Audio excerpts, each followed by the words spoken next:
Subscribe and share my channel Sudarsana. శ్రీమాత్రే నమః. శ్రీ గురుభ్యో నమః. శ్రీమద్దేవి భాగవతము 7వ స్కందము. తారకాసురుని చేత పీడింపబడిన దేవతలు భగవతిని స్తుతించుట. హిమవంతుని గృహమున దేవి ప్రకటమగుట. హిమాలయుడు ప్రార్థింపగా దేవి జ్ఞానోపదేశము చేయుట. హిమాలయ, నేను నా రూపమును పరిచయము చేసి తిని. ఈ రూపము అలౌకికము, అవ్యాకృతము, అవ్యక్తము, అటులనే మాయాసబలము కూడా. దీనిని సకల శాస్త్రములందు సకల కారణములకు కారణమని, తత్వములకు మూలము, సచ్చిదానంద విగ్రహమని తెలుపబడినది. ఈ దివ్య రూపము సకల కర్మల సముదాయము.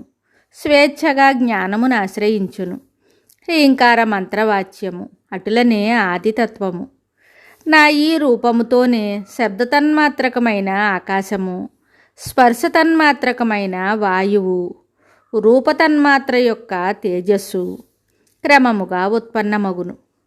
దీని తరువాత రసాత్మక జలము ఉత్పన్నమగును. తరువాత గంధముతో కూడిన పృథివీ ప్రకటితమయ్యను. ఆకాశమునందు కేవలము ఒక గుణము శబ్దమై ఉండును.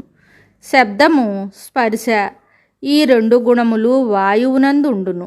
స్పర్శ, రూపము, విజ్ఞపురుషుడు, ఈ 3 గుణములతో కూడినది తేజస్సు అని చెప్పబడినది. శబ్ద, స్పర్శ, రూప, రస, ఈ 4 గుణములు జలమునకు కలవని చెప్పుదురు.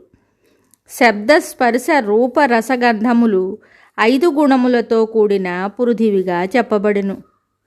వాటి నుండియే మహత్తత్వము ఉత్పన్నమయ్యను. దానిని లింగమని చెప్పుదురు. ఇది ఏ ఆత్మ యొక్క సూక్ష్మ శరీరము. దీనిని సర్వాత్మ అని చెప్తారు. ఈ జగత్తు బీజరూపమున స్థితమై ఉన్నది. దాని నుండి లింగదేహము ఉత్పన్నమగును. ఇంతకు మునుపు చెప్పినది అవ్యక్త పరబ్రహ్మ యొక్క కారణ శరీరము. తరువాత పంచీకరణ మార్గమున 5 స్థూలభూతములు ఉత్పన్నములయ్యను. వీటి స్థితిని గురించి వర్ణించెదను. పైన చెప్పిన 5 భూతములందు ప్రతి ఒక్కదానిని 2 భాగములుగా విభజింపబడినది. తరువాత ఒక్కొక్క దానిని 4 భాగములుగా వేర్వేరు చేయబడినవి. అన్నింటికి ఒక్కొక్క ఇతరాంశ ఉండును. దానిని జోడించుట వలన అవి అన్నీయు 5 భాగములుగా సిద్ధమగును. అదే కార్యరూపమున పరిణతి చెంది విరాట్ దేహము సిద్ధమగును. ఇది ఏ పరమాత్మ యొక్క స్థూలదేహము. పంచభూతముల సత్వాంశతో శ్రోత్ర మొదలగు 5 జ్ఞానేంద్రియములు ఉత్పన్నములైనవి. రాజేంద్ర, ఈ సకల ఇంద్రియములు పరస్పరము సంబంధము కలిగి ఉన్నవి. వృత్తి భేదముతో 4 విధములైన ఒక అంతఃకరణము ఉత్పన్నమయ్యను. అది సంకల్ప వికల్పములను చిక్కులో చిక్కుబడి ఉండును. అప్పుడు ఆ అంతఃకరణమును మనస్సు అని చెప్పుదురు.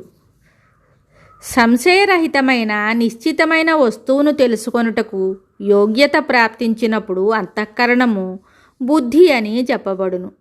అనుసంధాన వృత్తి కలుగగా అంతఃకరణమునకు చిత్తమను పేరు వచ్చును. స్వరూపమునందు అహంకార వృత్తి ఉత్పన్నము కాగా ఈ అంతఃకరణమును అహంకారమని పలుకుదురు. పంచమహాభూతముల రజోంశమున వాగాది కర్మేంద్రియములు ఆవిర్భవించును. వీటికి పరస్పర సంబంధముండును. వీటి రజోంశమున ప్రాణాది పంచవాయువులు కలుగును. ఆ వాయువులతో ప్రాణము హృదయమందును, అపానము గుహ్యమునందును, సమానము నాభియందును, ఉదానము కంఠమునందును, వ్యానము సమస్త శరీరమునందును విరాజమానమై ఉండును.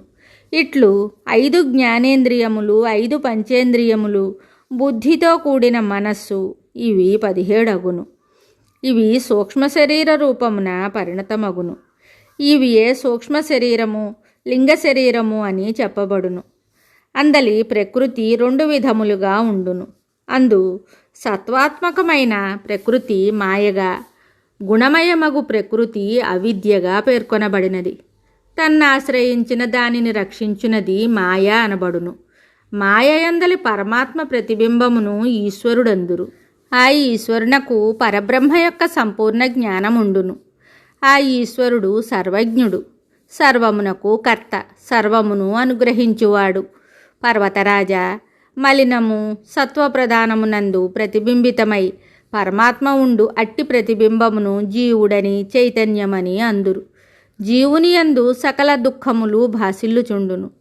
మనువు చెప్పిన 3 శరీరములతో ఈశ్వరునకు జీవునకు ఇరువురకు సంబంధముండును. ఈ ఇరువురికిని విద్య వలన 3 దేహములుండును. తమ తమ 3 దేహములందు వీరికి అభిమానముండును. అందువలన వీరికి 3 పేర్లు కలవు. కారణదేహాభిమానుడైన జీవుడు ప్రాజ్ఞుడని పిలువబడును. సూక్ష్మదేహాభిమానుడైన జీవుడు తైజసుడనబడును. స్థూలదేహాభిమానుడైన జీవుడు విశ్వుడని పేర్కొందురు. ఇదే విధముగా ఈశ్వరుడను పైన చెప్పిన అభిమానములను వరుసగా ఈశుడు, సూత్రాత్మ, విరాట్టు అని చెప్పుదురు. వీరిరువురిలో జీవుడు వ్యష్టిరూపుడు, వ్యష్టి దేహాభిమానుడు. ఈశ్వరుడు సమిష్టి దేహాభిమాని. ఆ సర్వేశ్వరుడు కేవలము జీవులను అనుగ్రహించు కోరిక కలిగి ఉండును. తన కోర్కెను సాధించుటకు పరమేశ్వరుడు ఈ విశ్వమును చిత్ర విచిత్రముగా తన ప్రభావముతో రచించును.